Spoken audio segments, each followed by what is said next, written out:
Dear students, I am Dinesh Kumar Jain, DJ sir from Kota.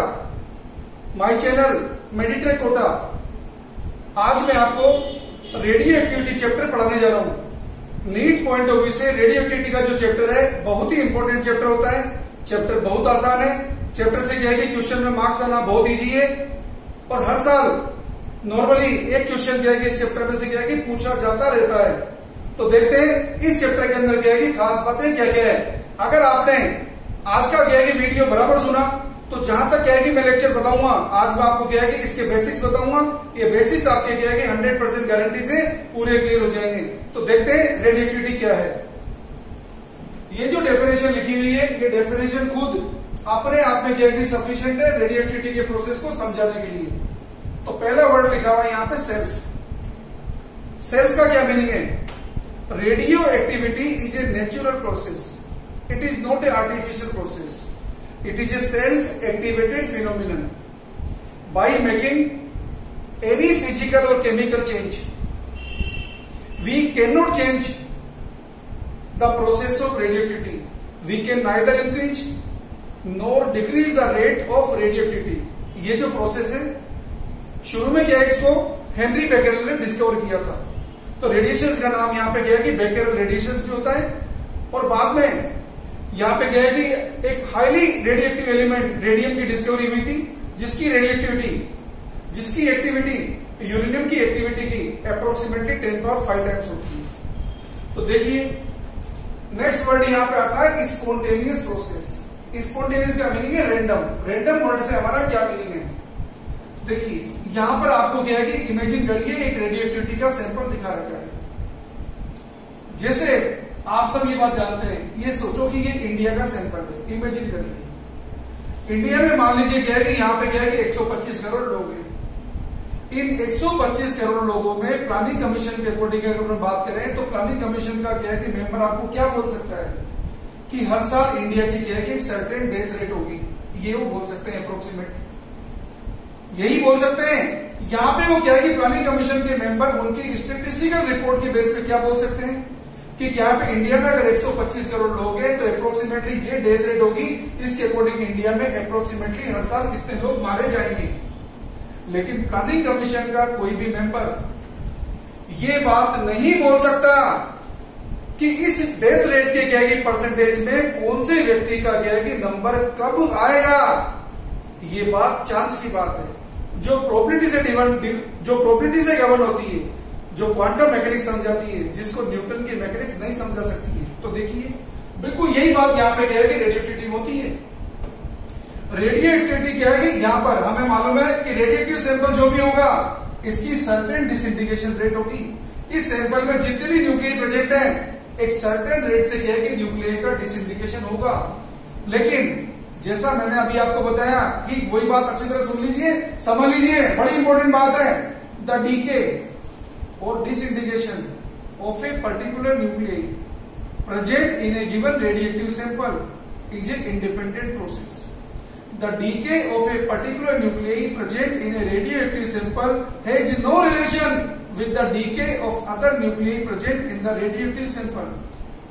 The decay of a particular nuclei present in a given radioactive sample can take place at any time between t equal to 0 to t equal to infinity.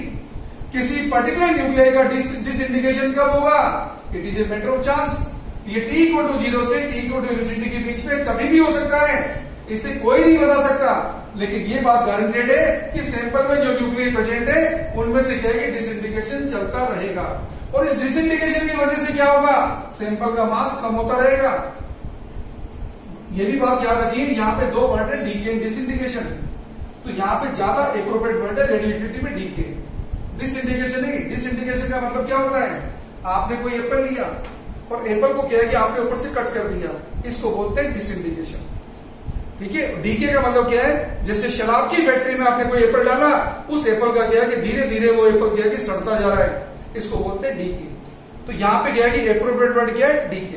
तो next बात देखिए, next बड़ी important बात है radioactivity का जो process है, इस प्रोसेस के अंदर क्या है कि एक न्यूक्लियस का डिसइंटीग्रेशन दूसरे न्यूक्लियस में होगा, दूसरे न्यूक्लियस का डिसइंटीग्रेशन तीसरे न्यूक्लियस में होगा। और ये प्रोसेस क्या है कि चलता रहेगा कब तक? जब तक अनस्टेबल न्यूक्लियस से स्टेबल न्यूक्लियस नहीं बन जाएगा। तो याद रखिए, एक न्यूक्लियस से दूसरा न्यूक्लियस बना, दूसरे न्यूक्लियस से तीसरा न्यूक्लियस बना। यदि अपन क्या की बात करें, चेन अपन पेरेंट न्यूक्लियस से स्टार्ट करें, तो जनरल बात हम क्या बोल सकते हैं, at any time total number of nuclei present in a given radioactive sample at any time always remains constant। कई बच्चे कंफ्यूज हो जाते हैं क्योंकि वो फॉर्मूला पढ़ते हैं हाफ लाइफ वगैरह का, और वो कहते हैं हाफ लाइफ के इंटरवल में क्या है कि नंबर ऑफ एक्टिव न्यूक्लियाई आधे हो जाते हैं। बात सही है, लेकिन ये बात याद रखना, total number of nuclei present in a given radioactive sample at any time always remains constant and the number of nuclei that decreases over a period of time are the parent nuclei, this you remember, okay, this is very important term। अब next बात देखिए, ये process होता क्यों है, ये process तब तक होगा, ये प्रोसेस तब तक होता रहेगा जब तक हमारे पास सैंपल में अनस्टेबल न्यूक्लियई प्रेजेंट है। तो इस प्रोसेस में अनस्टेबल का क्या है कि स्टेबिलिटी में क्या है, स्टेबल न्यूक्लियई में कन्वर्जन चलता रहेगा। जहां से चेन स्टार्ट हुई है उन न्यूक्लियई को अपन बोलते हैं पेरेंट न्यूक्लियई, और पेरेंट न्यूक्लियई के क्या डिसइंटीग्रेशन जो न्यूक्लियई बनते हैं उनको बोलते हैं डॉटर न्यूक्लियई। तो in the process of radioactivity parent daughter nuclei chain remains in continuity. आगे बात करते हैं, याद रखना रेडियो एक्टिविटी के प्रोसेस में न्यूक्लियस से कभी भी क्या है कि प्रोटॉन का क्या है कि एमिशन नहीं होता है, ये बात आप याद रखिए। सैंपल में मास डिक्रीज होगा। अभी तक जो बातें मैंने आपको बताई है, इन बातों में आपको क्या है कि ये भी बताया कि ये रेडियो एक्टिविटी का प्रोसेस कैसा है, स्टैटिस्टिकल प्रोसेस है। It is not mathematical process, it is a nuclear process, it is not atomic process. Atomic process का मतलब क्या हुआ, यहां पर क्या है कि electronic configuration of atom has no relation with the process of radioactivity, it is a nuclear process. Okay, क्योंकि रेडियोएक्टिव एलिमेंट की कुछ हाफ लाइफ होगी, कुछ उसका क्या है कि डीके कांस्टेंट होगा। अगर आप रेडियोएक्टिव एलिमेंट को क्या है कि किसी कंसंट्रेटेड H2SO में डाल दें या उसकी स्टेट चेंज कर दें, तो याद रखिए रेडियोएक्टिव एलिमेंट की प्रॉपर्टी चेंज नहीं होने वाली है। रेडियोएक्टिव एलिमेंट जब क्या है कि एक बार क्रिएट हुआ है नेचुरल वे में, उसकी जो भी प्रॉपर्टी होगी वो प्रॉपर्टी उसकी मेंटेन रहेगी। By any physical or chemical change the property of radioactive element will not change at all. Okay, अब आपको क्या है कि यहाँ पे रदरफोर्ड सोडी नाम के जो साइंटिस्ट हैं, उन्हें रेडियोएक्टिविटी की क्या है कि स्टैटिस्टिकल वे में क्या है कि इक्वेशन में कुछ एजम्पशन बना के हमें मैथमेटिकल वे में इक्वेशन बना के दी है। यहाँ पे अल्फा यदि रेडियोएक्टिव क्या है कि एलिमेंट की क्या है कि मान लीजिए प्रोडक्शन रेट है, तो नेट रेट ऑफ डिसइंटीग्रेशन बोल रहे हैं अपन अल्फा माइनस dN/dt। लेकिन नीट में जो क्वेश्चन आते हैं उसमें नॉर्मली क्या है कि पेरेंट न्यूक्लियस से चेन स्टार्ट होती है। तो यदि क्या है कि रेट ऑफ प्रोडक्शन 0 हो तो हमारी इक्वेशन सिर्फ क्या बन जाएगी, minus dN/dt equal to lambda n। ये रेडियोएक्टिविटी का स्टेटमेंट है। माइनस dN/dt ये क्या है, rate of decay. Rate of decay is directly proportional to number of active nuclei present in a given radioactive sample. Lambda यहाँ पर क्या है, एक प्रोपोर्शनलिटी कांस्टेंट है जिसको बोलते हैं डीके कांस्टेंट। यदि क्या है कि हमारा स्टेबल न्यूक्लियाई होगा तो डीके कांस्टेंट 0 होगा, स्टेबल न्यूक्लियाई का डिसइंटीग्रेशन नहीं होगा। तो देखिए, अगर आप क्या है कि रदरफोर्ड सोडी की इक्वेशन चाहते हैं, जब हमारे पास क्या है, जब हमारे पास रेट ऑफ प्रोडक्शन 0 हो तो ये इक्वेशन हमारे पास क्या है कि सोल्व करने पाएगी। इस इक्वेशन को बनाने में दो एजम्पशन हमारी है। एक तो हमने क्या माना है, क्योंकि प्रोसेस स्टैटिस्टिकल है, स्टैटिस्टिकल प्रोसेस की वैलिडिटी के लिए जरूरी है कि एक तो क्या है कि यहाँ पे मैंने क्या बोला, number of radioactive nuclei present in the sample should be very large. और ये इक्वेशन कब आएगी, when rate of production is 0, only disintegration is taking place, means we are starting the equation from the parent nuclei. तो देखिए यहाँ पे हम क्या लिखेंगे, minus dN/dt equal to lambda n, dN/n equal to जाएगा लैम्डा dt, माइनस n तो जैसा वैसे रहेगा। अगर t इक्वल टू 0 पे क्या है कि नंबर ऑफ न्यूक्लियाई n0 और t टाइम पे नंबर ऑफ न्यूक्लियाई कितने बन जाएंगे, n। सोल्व करेंगे तो आपके पास ये इक्वेशन आएगी, n equal to n0 e power minus lambda t। ये t यहाँ टाइम नहीं है, t यहाँ पे टाइम इंटरवल है n और n0 के बीच का। Okay, lambda is decay constant. और n को क्या है कि m से रिलेट कर सकते हैं, n इक्वल टू क्या होता है, m इंटू Na/m। Na क्या है, एवोगैड्रो नंबर। ओके, और n कैपिटल M क्या होता है, मोलर मास। इस तरीके से आप चेंज कर सकते हैं। तो n की इक्वेशन को अगर आप मास के टर्म में लिखेंगे तो m इक्वल टू बन जाएगा m0 e की पावर माइनस लैम्डा t। ये t टाइम इंटरवल है m और m0 के बीच का। यहां से आप क्या देख सकते हैं, यहां से क्या है कि अगर आपको क्या है कि कुछ इंपोर्टेंट डेफिनेशन बताना चाहूं जो रेडियोएक्टिविटी के लिए बड़ी इंपॉर्टेंट है, तो सबसे इंपॉर्टेंट डेफिनेशन देखिए, हाफ लाइफ। इसे हाफ लाइफ भी बोलते हैं, इसे हाफ लाइफ पीरियड भी बोलते हैं। और क्या होता है हाफ लाइफ, ये रेडियो एक्टिव एलिमेंट के लिए वो टाइम इंटरवल है जिसमें number of active nuclei becomes half of the initial active nuclei. याद रखना हमेशा बात एक्टिव न्यूक्लियाई की होगी, क्योंकि सैंपल में पैसिव न्यूक्लियाई भी हो सकते हैं। डिसइंडिकेशन पैसिव न्यूक्लियाई का नहीं होगा, डिसइंडिकेशन किसका होगा? एक्टिव न्यूक्लियाई का होगा। तो क्या कैसे डिफाइन करेंगे अपन हाफ लाइफ को? It is the time interval in which number of active nuclei present in the sample becomes half of the initial active nuclei। तो n इक्वल टू क्या बन जाएगा? n naught upon 2। और जब आप इस इक्वेशन रखेंगे small T equal to capital T, n equal to बनाएंगे n नॉट अपॉन 2, तो सोल्व करेंगे तो आपके पास क्या है कि लेमडा का इक्वेशन आएगा 0.693 अपॉन टी। तो यहां से क्या है कि आप क्या देखेंगे? ये भी एक इक्वेशन देखेंगे। तो n upon n naught equal to क्या आएगा? 1 अपॉन 2 पावर n। n यहाँ पे क्या है? Number of half life equal to क्या देखेंगे? 1 upon 2 power delta T upon D. इस फॉर्मूले को यदि आप यूज करेंगे तो क्वेश्चन सोल्व करना बहुत आसान होगा। और n अपॉन n नॉट को अपन क्या लिख सकते हैं? कन्वर्ट करके m अपॉन m नॉट। अब आपको कुछ जनरल रेशेस बता रहा हूं जो नीट पॉइंट ऑफ व्यू से क्या है कि आप डायरेक्ट लगाएंगे तो क्वेश्चन आपके क्या है कि बहुत जल्दी सोल्व हो जाएंगे। देखो फर्स्ट पॉइंट ये, जब टाइम इंटरवल हाफ लाइफ के इक्वल होगा t equal to capital T, तो नंबर ऑफ न्यूक्लियाई कितने बन जाएंगे? n naught upon 250%। जब यहाँ पे क्या है कि टाइम कितना होगा? 2 हाफ लाइफ के इक्वल, तो नंबर ऑफ न्यूक्लियाई कितने बन जाएंगे? n naught upon 4। t equal to 3t हो जाएगा तो नंबर ऑफ न्यूक्लियाई कितने हो जाएंगे? n naught upon 8। जब t इक्वल टू हो जाएगा 4t तो नंबर ऑफ न्यूक्लियाई हो जाएंगे n नॉट अपॉन 16। जब t इक्वल टू 5t होगा तो नंबर ऑफ न्यूक्लियाई कितने हो जाएंगे? n naught upon 32। और t इक्वल टू जब 6 टाइम्स ऑफ हाफ लाइफ हो जाएगा तो नंबर ऑफ न्यूक्लियाई कितने हो जाएंगे? n naught upon 64। ये तो आपको याद रखना ही रखना है। और नीट पॉइंट ऑफ व्यू से क्या है कि दो इंपॉर्टेंट क्या है कि रिलेशंस हो रहे हैं जिनमें क्या है कि नॉर्मली बच्चे कंफ्यूज हो जाते हैं। वो क्या है? जब टाइम इंटरवल हाफ लाइफ का आधा होगा तो नंबर ऑफ न्यूक्लियाई कितने होंगे? n naught upon root 2। 1 upon root 2 की वैल्यू थी 0.707।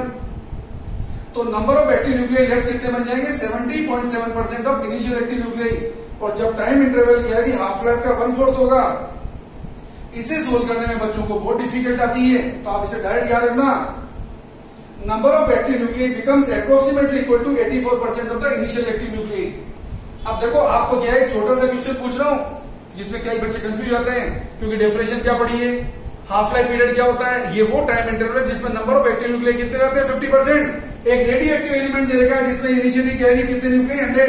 इसका हाफ लाइफ पीरियड कितना है? 10 सेकंड। अब आपको पूछा हाफ लाइफ के क्या इंटरवल में नंबर ऑफ न्यूक्लियाई बचने की क्या प्रोबेबिलिटी कितनी कितनी होगी? इनमें से कौन से न्यूक्लियाई वाला आंसर सही होगा? पहला दरेगा 50, दूसरा दरेगा 51, तीसरा दरेगा 49 और क्या है कि फोर्थ ऑप्शन दरेगा एनी ऑफ द अबव। तो मैक्सिमम बच्चे क्या है कि 50 को टिक कर देंगे। लेकिन याद रखिए स्टैटिस्टिकल प्रोसेस है और नंबर ऑफ न्यूक्लियाई जब इतने कम होंगे तो फिर तो यहाँ पे क्या है स्टैटिस्टिकल प्रोसेस की वैलिडिटी नहीं है, क्योंकि स्टैटिस्टिकल प्रोसेस का वैलिड होता है when number of nuclei present in the sample remains very large। तो यहाँ तो क्या है कि अपन अप्रोक्सीमेट रिजल्ट ही बता सकते हैं। तो हमारा आंसर क्या हो सकता है यहाँ पे? Any of the above. ये बात याद रखना, यहाँ आंसर क्या मत कर देना कि 50 नहीं होगा यहाँ पे आंसर। तो देखिए नेक्स्ट बात देखिए, अब यहाँ पे क्या है कुछ और इंपॉर्टेंट क्या है कि आपको डेफिनेशन से इंट्रोड्यूस कराता हूँ। अब आपको बात बता रहा हूँ मैं एवरेज लाइफ के बारे में। एवरेज लाइफ को क्या है कि मीन लाइफ भी बोलते हैं, इसको टो नाम के लेटर से डिनोट करते हैं। ये क्या होता है? Sum of life of all active nuclei divide by total active nuclei present in the sample. इसे सोल्व करेंगे तो टो आएगा 1 अपॉन लैम्डा, जिसको लिखेंगे क्या? Capital T upon 0.693। और फर्दर सोल्व करेंगे तो अप्रोक्सीमेटली आएगा 1.44 कैपिटल टी। तो कहने का मतलब मीन लाइफ हाफ लाइफ से ज्यादा होती है। और मीन लाइफ की ये दूसरी डेफिनेशन है, मीन लाइफ उस टाइम इंटरवल इक्वल है जिसमें नंबर ऑफ एक्टिव न्यूक्लियाई जो बचे हुए हैं वो कितने होते हैं? इनिशियल एक्टिव न्यूक्लियाई के 1/8 टाइम्स और अप्रोक्सीमेटली इनिशियल एक्टिव न्यूक्लियाई के 37%। या यूं भी बोल सकते हैं, mean life is that time interval in which number of decayed nuclei is equal to 1 - 1/e times of the initial active nuclei or approximately 63% of the initial active nuclei. Activity के बारे में बता रहा हूं, जो रेडियो एक्टिविटी का मतलब है काउंट रेट, इसको बोलते हैं रेट ऑफ डीके। एक्टिविटी को लिखा -dn/dt, इसको लिखिए लैम्डा m। और अपन एक्टिविटी को क्या लिख सकते हैं? a0 e की पावर -λt। तो ग्राफ एक्टिविटी का क्या है कि टाइम के साथ ऐसा आएगा जैसा ग्राफ a0 t का होता है। ये एक्सपोनेंशियल डी के ग्राफ होता है। एक्टिविटी की जो यूनिट होती है ये होती है क्यूरी। 1 क्यूरी होता है 3.7 × 10⁻10 disintegration per second. 1 disintegration per second को बोलते हैं 1 becquerel. 1 curie equal to 3.7 × 10⁻10 disintegration per second. एक और यूनिट है जिसका नाम है रदरफोर्ड। 1 रदरफोर्ड होता है 10⁻6 डिसइंटीग्रेशन पर सेकंड। एक टर्म होती है स्पेसिफिक एक्टिविटी। एक्टिविटी पर gram of the sample is called specific activity. Okay, activity का टाइम के साथ ग्राफ बनाएंगे तो वही आएगा, और एक्टिविटी का फॉर्मूला भी ऐसा कैसे आएगा, A/N0 इक्वल टू आएगा 1/2 पावर डेल्टा T/T। ग्राफ भी ऐसा कैसे आएगा, क्वेश्चन सोल्व करने के तरीके भी आपके वही होंगे। तो डियर स्टूडेंट्स, आपने देखा मैंने आज आपको क्या है कि रेडियो एक्टिविटी के चैप्टर के बारे में काफी सारी क्या है कि इंपॉर्टेंट चीजें एंड बेसिक डेफिनेशन से आपको इंट्रोड्यूस कराया है। अगले चैप्टर में क्या है कि रेडियो एक्टिविटी की क्या है कि बची हुई न्यूमेरिकल प्रॉब्लम्स और क्या है कि बाकी चीजों से आपको इंट्रोड्यूस कराऊंगा, जिससे ये चैप्टर क्या है कि नीट पॉइंट ऑफ व्यू से आपका परफेक्ट क्लियर हो जाएगा। तो मेरे क्या है कि लेक्चर्स को आप क्या है कि सुनते रहिए, और क्या है कि नीट के लिए क्या है कि अपने आप को क्या है कि मजबूत बना के रखिए। देखो डियर स्टूडेंट्स, नीट में क्या है कि सिलेक्शन आप लोगों का तभी होगा जब आपके क्या है कि कंसेप्चुअल फंडामेंटल्स स्ट्रॉन्ग होंगे। तो याद रखना, कंसेप्चुअल फंडामेंटल्स क्या है कि स्ट्रॉन्ग कब होंगे, जब आप क्या है कि स्ट्रॉन्ग टीचर की गाइडेंस लेंगे, या किसी अच्छी बुक्स की गाइडेंस लेंगे, या किसी क्या है कि बहुत मेरिटोरियस स्टूडेंट्स के क्या है कि नोट्स को रिफर करेंगे। टाइम बहुत कम है, इसलिए आपको क्या है कि हमेशा यदि आपको सेलेक्ट होना है तो आपको क्या है कि बेस्ट टीचर की क्या है कि गाइडेंस आपको लेनी होगी। घबराइए मत, टाइम कम है इस बात से मत घबराइए। आप क्या है कि कोशिश करिए, इसे किस्मत मानिए कि आपको क्या है कि एक अच्छा मेंटर मिला है, और अच्छे मेंटर की प्रेजेंस में यदि आप क्या है कि तैयारी करेंगे तो कम टाइम आपके रूट में ऑब्स्टेकल नहीं बनेगा। आपका सक्सेस का रूट खुल चुका है। लगातार क्या है कि मेरे चैनल को फॉलो करिए। मैं पूरी कोशिश करता रहूंगा कि आप लोगों का क्या है कि सिलेक्शन 100% गारंटी से हो। मैं मैक्सिमम टाइम क्या है कि कोशिश करता रहूंगा कि आपको क्या है कि वही इलस्ट्रेशन दूं जिनके क्या है कि एग्जाम में आने की प्रोबेबिलिटी मैक्सिमम है। और बाकी जानकारी के लिए मैंने आपको डिस्क्रिप्शन बॉक्स में क्या है कि डिटेल्स दे रखी है। आप चाहें तो ऑनलाइन क्लासेस ज्वाइन कर सकते हैं, आप चाहें तो क्या है कि किसी तरीके की क्या है कि आवरली क्लासेस भी ज्वाइन कर सकते हैं, कोई क्वेश्चन बैंक भी ले सकते हैं। और मेरे चैनल को क्या है कि देखिए, वॉच करिए, सब्सक्राइब करिए। Thank you all of you.